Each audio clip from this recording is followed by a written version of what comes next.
കോഴിക്കോട് ഷഹബാസ് കൊലപാതകം കുറ്റപത്രം ഉടൻ സമർപ്പിക്കാൻ അന്വേഷണ സംഘം. കോഴിക്കോട് ജുവനൈൽ ജസ്റ്റിസ് ബോർഡിന് മുൻപാകെയാണ് കുറ്റപത്രം സമർപ്പിക്കുക. മുതിർന്നവരെ ഉൾപ്പെടെ കൂടുതൽ പേരെ പ്രതി ചേർക്കാനുള്ള സാധ്യത തള്ളി അന്വേഷണ സംഘം. വിവരങ്ങളുമായി അഭിന പി ചിറക്കൽ ചേരുന്നു. അഭിന, ഷഹബാസ് കൊലപാതക കുറ്റപത്രം ഉടൻ സമർപ്പിക്കാനാണ് അന്വേഷണ സംഘത്തിന്റെ നീക്കം. എപ്പോഴാണ് ഈ ഒരു കുറ്റപത്രം സമർപ്പിക്കുക തുടങ്ങിയ കാര്യങ്ങളിൽ വ്യക്തതയുണ്ടോ? തീർച്ചയായും വൃന്ദ, മെയ് മാസം അവസാനത്തോടു കൂടി കുറ്റപത്രം സമർപ്പിക്കാനാണ് അന്വേഷണ സംഘത്തിന്റെ തീരുമാനം. പ്രധാനമായും കോഴിക്കോട് ജുവൈനൽ ജസ്റ്റിസ് ബോർഡിന് മുൻപാകെയാണ് അന്വേഷണ സംഘം കുറ്റപത്രം സമർപ്പിക്കുക.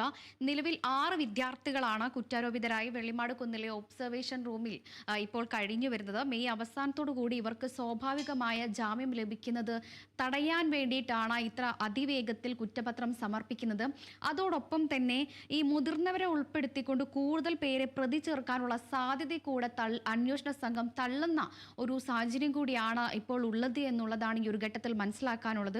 ഈ കുറ്റപത്രം സമർപ്പിക്കുന്ന സമയത്ത് ഈ മുതിർന്നവരെ കൂടി ഒരു കേസിൽ ഉൾപ്പെടുത്താനുള്ള എല്ലാ സാധ്യതയുമാണ് ഈ ഒരു ഘട്ടത്തിൽ നമുക്ക് തള്ളുന്ന ഒരു കാര്യമാണ് ഈ ഒരു ഘട്ടത്തിൽ നമുക്ക് മനസ്സിലാക്കാൻ സാധിക്കുന്നത്. നേരത്തെയും ഷഹബാസിന്റെ പിതാവ് ഈ വിദ്യാർത്ഥികളുടെ രക്ഷിതാക്കളെ കൂടുതൽ ചോദ്യം ചെയ്യേണ്ടതുണ്ട്, അന്വേഷണം ഈ രക്ഷിതാക്കളിലേക്ക് എത്തിക്കണം തുടങ്ങിയ കാര്യങ്ങളടക്കം പിതാവ് ഉന്നയിക്കുന്ന ഒരു ആവശ്യം ഉന്നയിക്കുകയും ചെയ്തിട്ടുണ്ടായിരുന്നു. പക്ഷേ ഇക്കാര്യങ്ങളെല്ലാം തന്നെ അന്വേഷണ സംഘം തള്ളുകയും അതോടൊപ്പം തന്നെ മുതിർന്നവരിലേക്ക് ഈ ഒരു കേസ് എത്തിക്കാതിരിക്കുകയും ചെയ്യുകയാണ് ഉണ്ടായിട്ടുണ്ടായിരുന്നത്. നമുക്കറിയാം, ഈ നെഞ്ചക്ക് പോലുള്ള ആയുധങ്ങളെല്ലാം കണ്ടെത്തിയിരിക്കുന്നത് ഈ കുറ്റാരോപിതരായ വിദ്യാർത്ഥികളുടെ ഒരു കുട്ടിയുടെ വീട്ടിൽ നിന്നാണ്. അതിനുവേണ്ടി ഈ നെഞ്ചക്ക് പോലുള്ള ആയുധം എവിടെ നിന്നാണ് ലഭിച്ചത് എന്നുള്ളതിന് കൃത്യമായ ഒരു തെളിവ് ഇതുവരെയും അന്വേഷണ സംഘത്തിന് ഇതുവരെയും കണ്ടെത്താനായിട്ടില്ല. അതോടൊപ്പം തന്നെ ഈ വിദ്യാർത്ഥികൾക്ക് ഈ ഒരു വാട്സപ്പ് ഗ്രൂപ്പ് ഉണ്ടാവുകയും അതോടൊപ്പം തന്നെ വിദ്യാർത്ഥികൾ ഏറ്റവും കൂടുതൽ അതിൽ പറഞ്ഞ ഒരു കാര്യം എന്ന് പറഞ്ഞിട്ടുണ്ടെങ്കിൽ ഈ കൂട്ടത്തല്ലിൽ മരിച്ചാൽ ഒരു പക്ഷേ കേസ് ഉണ്ടാകില്ല എന്നൊരു സംഭവം കുട്ടികൾ പറയുന്ന ഒരു സാഹചര്യം ഉണ്ടായിരുന്നു. പക്ഷേ ഇത്തരത്തിലുള്ള ഒരു ഈ കാര്യങ്ങളെല്ലാം തന്നെ ഡിസ്കസ് ചെയ്യാൻ കുട്ടികൾക്ക് എവിടെ നിന്നാണ് ഈ വിവരങ്ങളെല്ലാം ലഭിച്ചത് എന്നുള്ളതൊക്കെ അന്വേഷിക്കണം എന്ന് നേരത്തെ കുടുംബം പറഞ്ഞിട്ടുണ്ടെങ്കിൽ പോലും അന്വേഷണ സംഘം ഈ കാര്യങ്ങളിലേക്ക് ഒന്നും തന്നെ വിശദമായ രീതിയിൽ എത്തിയിട്ടില്ല എന്ന് തന്നെയാണ് മനസ്സിലാക്കാൻ സാധിക്കുന്നത്. കാരണം ഈ പിതാവ് ഉന്നയിച്ചിട്ടുണ്ടായിരുന്ന പ്രധാനപ്പെട്ട ഒരു കാര്യം എന്ന് പറഞ്ഞിട്ടുണ്ടെങ്കിൽ പ്രധാനമായും കുട്ടികൾക്ക് ഇത്തരത്തിലുള്ള കാര്യങ്ങളെല്ലാം അറിഞ്ഞത് അല്ലെങ്കിൽ കുട്ടികൾ ഈ ഒരു കുറ്റവാസനയുണ്ട്, അതുകൊണ്ട് തന്നെ ഈ കുട്ടികളുടെ പിന്നിൽ മുതിർന്നവരുണ്ട് എന്നുള്ളൊരു നിഗമനത്തിലേക്ക് തന്നെ ഈ പിതാവ് എത്തുകയും ചെയ്തിട്ടുണ്ടായിരുന്നു. ഈ ഒരു ആശങ്ക പിതാവ് നേരത്തെയും അന്വേഷണ സംഘത്തിന് മുൻപാകെ അറിയിക്കുകയും ചെയ്തിട്ടുണ്ടായിരുന്നു. പക്ഷേ ഈ പിതാവിൻ്റെ ഈ ഒരു മൊഴിയും അതോടൊപ്പം തന്നെ മറ്റുള്ള ആളുകളുടെ മൊഴിയുടെ അടിസ്ഥാനത്തിൽ ഒന്നും തന്നെ അന്വേഷണ സംഘം ഈ ഒരു കേസുമായി ബന്ധപ്പെട്ട് മുതിർന്നവരിലേക്ക് എത്തിയിട്ടില്ല എന്ന് തന്നെയാണ്.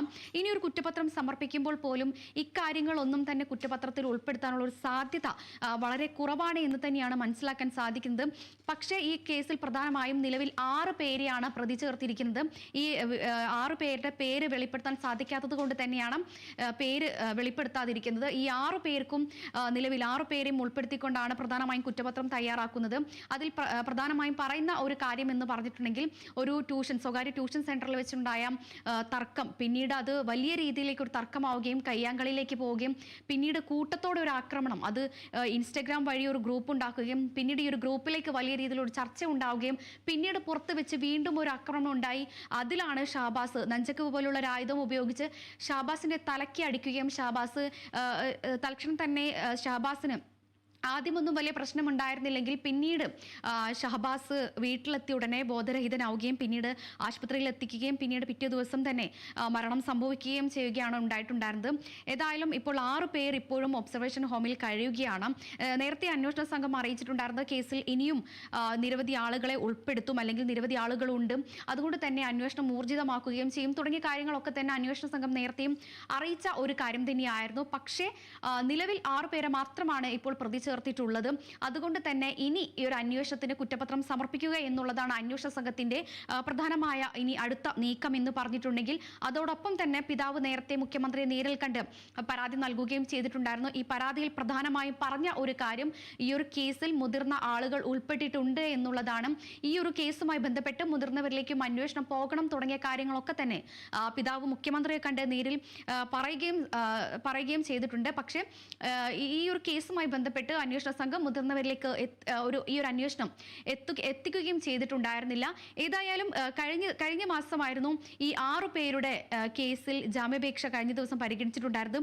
ജുവൈനൽ ജസ്റ്റിസ് ഹോം ഈ ഒരു കേസിൽ ജുവൈനൽ ഹോം ഈ ഒരു കേസുമായി ബന്ധപ്പെട്ട് ജസ്റ്റിസ് ബോർഡ് ഈ ഒരു കേസ് തള്ളുകയും ചെയ്തിട്ടുണ്ട്, വിധി തള്ളുകയും ചെയ്തിട്ടുണ്ടായിരുന്നു. തുടർന്നാണ് ഇവർ വീണ്ടും കോഴിക്കോട് ജില്ലാ കോടതിയിലേക്ക് ഈ ഒരു കേസുമായി എത്തിയിട്ടുണ്ടായിരുന്നത്. പിന്നീട് കോഴിക്കോട് ജില്ലാ കോടതിയും ഈ ഒരു കേസ് തള്ളുകയായിരുന്നു. ഈ കേസ് തള്ളാനുണ്ടായ പ്രധാനപ്പെട്ട ഒരു കാരണം എന്ന് പറഞ്ഞിട്ടുണ്ടെങ്കിൽ ഈ പ്രതിഭാഗം പ്രധാനമായും ആവശ്യപ്പെട്ടിട്ടുണ്ടായിരുന്നത് കുട്ടികൾക്ക് പ്രായപൂർത്തിയായിട്ടില്ല, അതുകൊണ്ട് തന്നെ ജാമ്യം നൽകണമെന്നായിരുന്നു. പക്ഷേ ഈ പ്രോസിക്യൂഷന്റെ വാദം എന്ന് പറഞ്ഞിട്ടുണ്ടെങ്കിൽ കുട്ടികൾക്ക് വലിയൊരു കുറ്റവാളി വാസന തന്നെയുണ്ട്, അതുകൊണ്ട് തന്നെ കുട്ടികൾക്ക് ജാമ്യം അനുവദിക്കരുത് എന്ന് തന്നെയായിരുന്നു അറിയിച്ചിട്ടുണ്ടായിരുന്നത്. അതോടൊപ്പം തന്നെ കുട്ടികളുടെ ബാക്ക്ഗ്രൗണ്ട്, ഫാമിലി ബാക്ക്ഗ്രൗണ്ട് അടക്കം അന്വേഷിച്ചു കഴിഞ്ഞാൽ വലിയ രീതിയിലുള്ള ഒരു കുറ്റവാളികളുടെ ഒരു ബാക്ക്ഗ്രൗണ്ട് തന്നെ കുട്ടികൾക്കുണ്ട്, അതുകൊണ്ട് തന്നെയാണ് ഇത്തരത്തിലൊരു ജാമ്യം അനുവദിക്കരുത് എന്ന് തന്നെയായിരുന്നു പ്രോസിക്യൂഷന്റെ പ്രധാനമായുള്ള ഒരു കണ്ടെത്തൽ ഉണ്ടായിരുന്നത്. വൃന്ദ. ശരി, അഭിനയാണ് വിവരങ്ങൾ പങ്കുവച്ചത്.